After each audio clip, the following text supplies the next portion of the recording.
Top 5 tips para umiwas sa bisyo. Number 1. Walang matinong buhay na nagsimula sa isang stick lang o shot lang promise.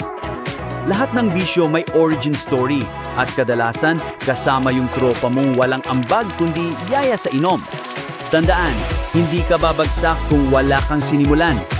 Kaya next time na may magyaya ng last shot, umuwi ka na. Hindi ka vampire, akala mo immortal ka. Number 2. Palitan mo ang bisyo mo ng hobby na hindi ka ginagawang utang machine.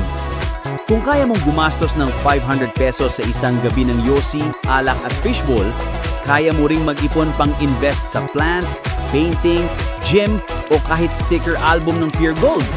Huwag puro work hard, party harder. Minsan, try mong work hard, tulog agad. Number 3.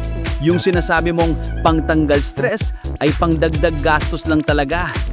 Baka akala mo gumagaan ang buhay mo, pero yung wallet mo, pumayat. Yung baga mo, nalungkot.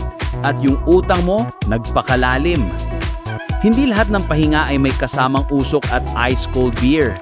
Minsan, silence lang at tubig, pakiramdam mo, rich ka na. Number 4. Umiwas sa tropang may bisyo kung gusto mong makaahon.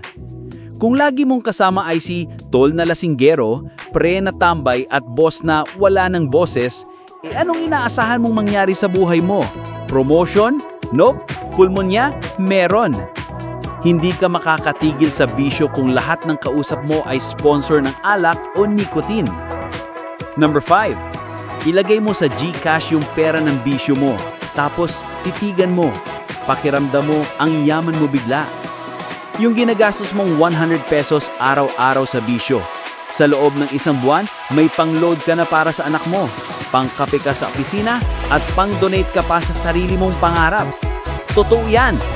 Di lang dapat utak ang gumigising, pati calculator mo. Bonus tip! Pag hindi mo pa rin iniwan ang bisyo, baka siya na ang mag-iwan sa'yo, kasama ang atay mo, baga mo, at dignidad. Hindi ka cool pag may bisyo. Cool ka pag may ipon, maayos na boses at walang hiningang pang-raid. Tandaan, mas okay ang lamig ng tubig kesa yelo sa alak. Kasi yung tubig, walang hangover.